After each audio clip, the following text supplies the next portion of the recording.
A graça e a paz de Deus para o teu coração. Eu sou o pastor Antônio Filho, líder do projeto Leia a Bíblia em um Ano. E hoje estamos aqui, dia 10 de maio, 130 dias, lendo a palavra de Deus este ano. Desde 1º de janeiro até o dia de hoje, e vamos estar, se Deus quiser, até dia 31 de dezembro.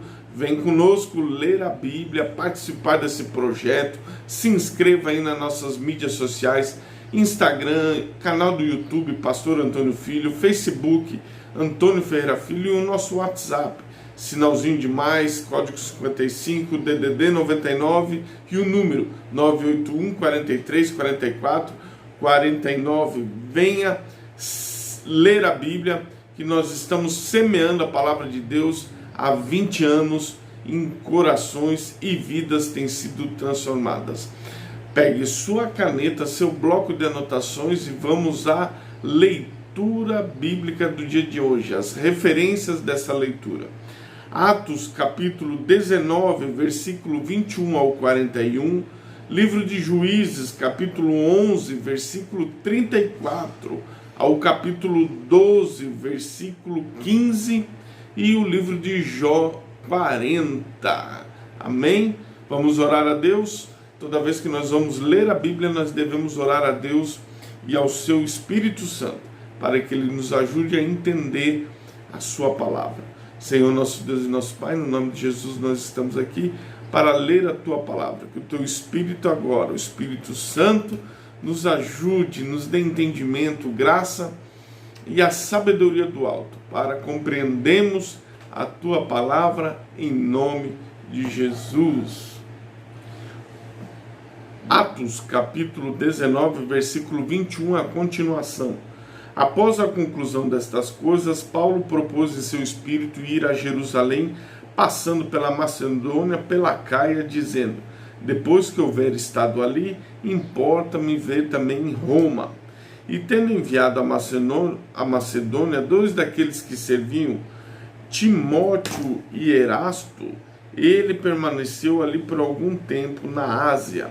Naquele mesmo tempo houve um não pequeno tumulto acerca do caminho, porque um certo Orives, chamado Demétrio, que fazia nichos de prata de Diana, proporcionava grande lucro aos artesãos, os quais, havendo ajuntado com artesãos de ocupações semelhantes, disse: homens, vós sabeis que desde o ofício temos nossa riqueza.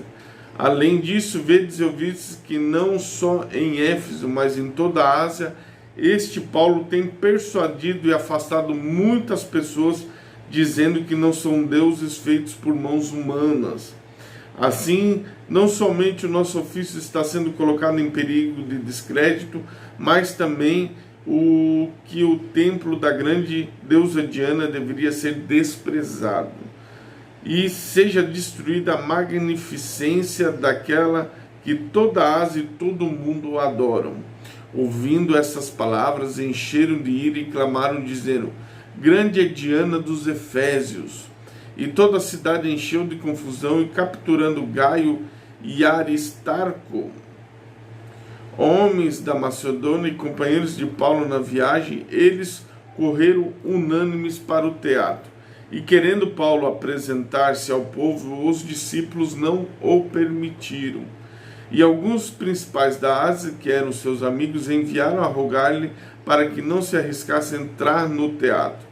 Portanto, uns gritavam uma coisa, outros outra, porque a assembleia estava confusa, e a maior parte deles não sabia a razão de estarem ali reunidos. Então eles tiraram Alexandre dentre a multidão, impedindo os judeus para diante. E Alexandre, acenando com a mão, queria fazer sua defesa ao povo. Mas, quando os homens souberam que ele era judeu, todos em uma voz gritaram durante 2 horas: grande é Diana dos Efésios. Então o escrivão da cidade, tendo apaziguado as pessoas, disse: ó homens de Efésio, qual é o homem que não sabe que a cidade dos Efésios é adoradora da grande deusa Diana, e da imagem que desceu de Júpiter, vendo que estas coisas não podem ser contraditadas, convém que vos aquieteis e nada façais precipitadamente.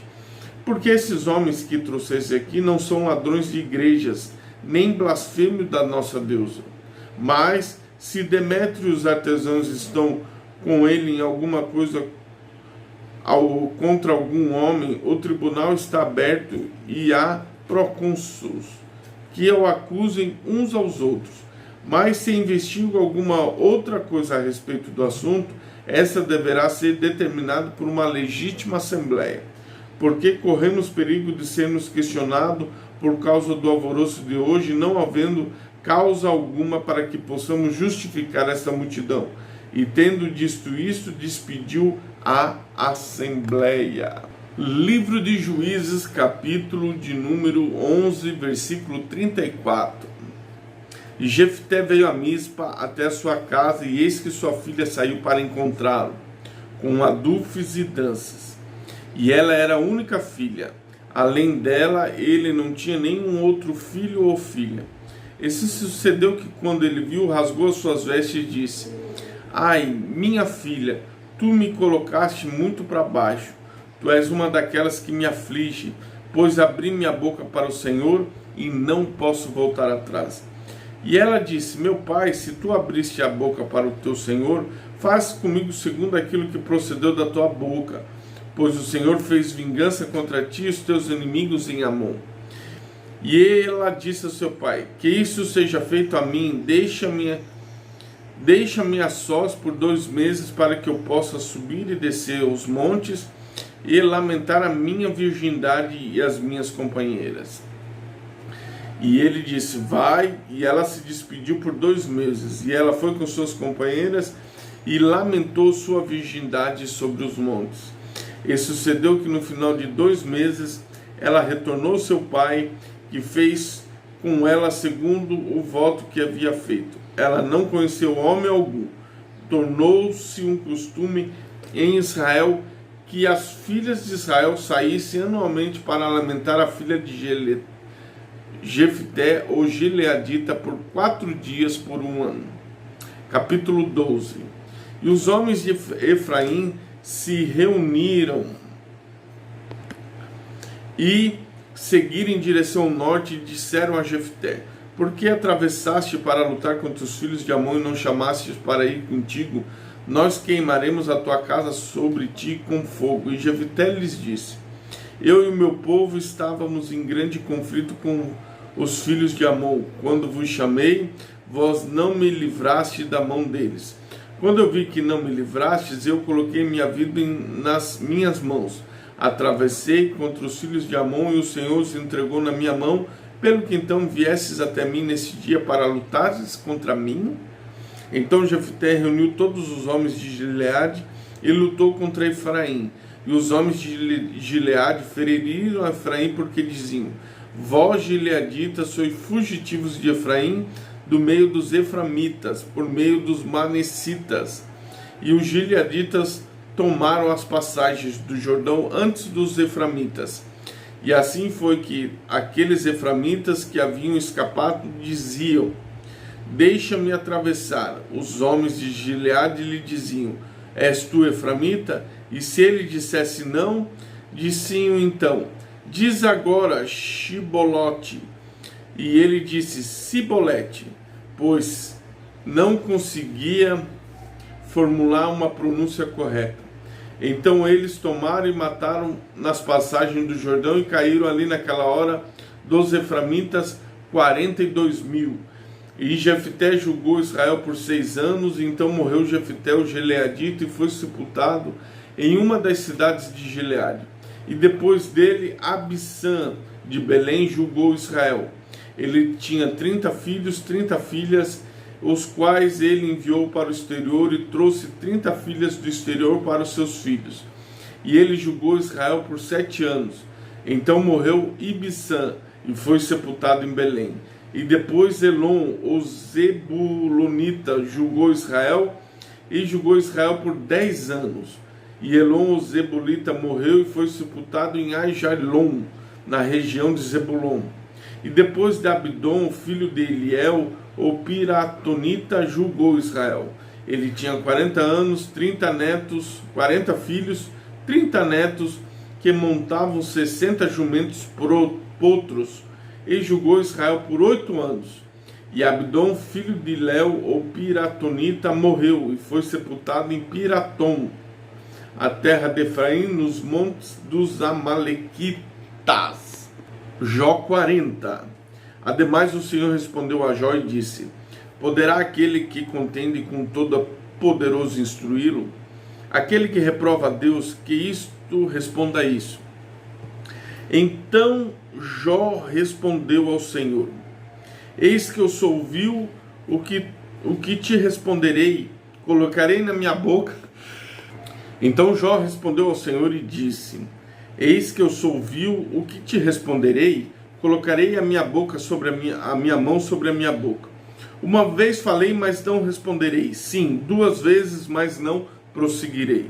Então o Senhor respondeu a Jó de um redemoinho e disse: cinge agora os teus lombos como um homem, e eu exigirei de ti, e declara a mim: invalidarás tu também o meu juízo? Condenar-me-ás por causa de ser justo? Tens o braço como Deus, ou pode trovejar com a voz com que ele faz? Orna-te agora com majestade e excelência, arruma-te com a glória e beleza.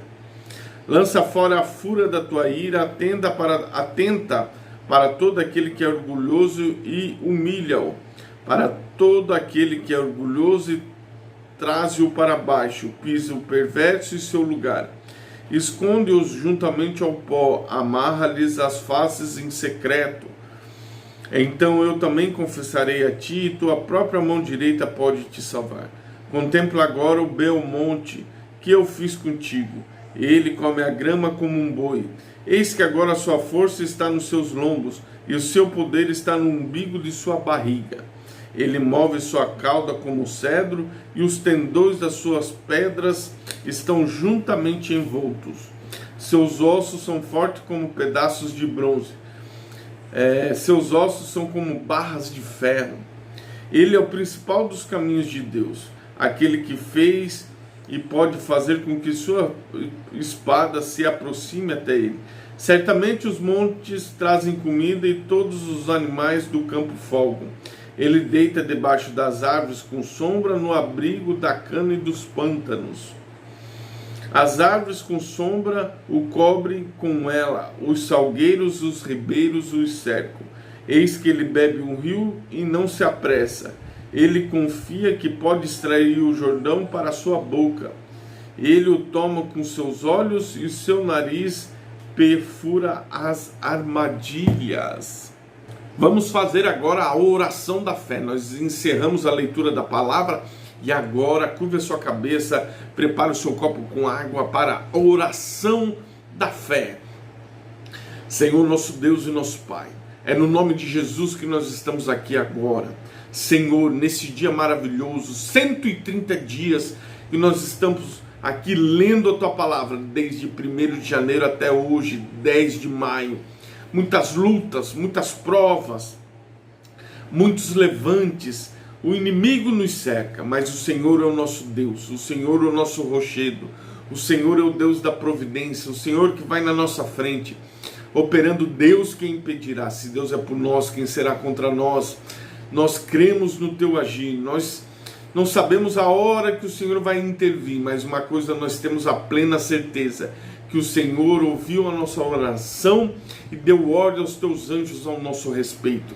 Senhor, logo virá, Senhor, as bênçãos, as curas, a libertação, a provisão, a restauração, a restituição de tudo aquilo que nós perdemos.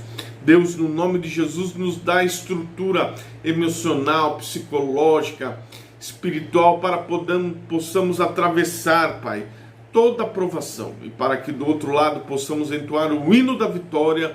Nós Te exaltamos no nome de Jesus. Beba o seu copo com água, sinta o refrigério de Deus e do Espírito Santo, ok? Voltaremos amanhã, se Deus quiser. Em nome de Jesus. Deus abençoe sua vida, Deus abençoe sua história, em nome de Jesus. Tchau, tchau.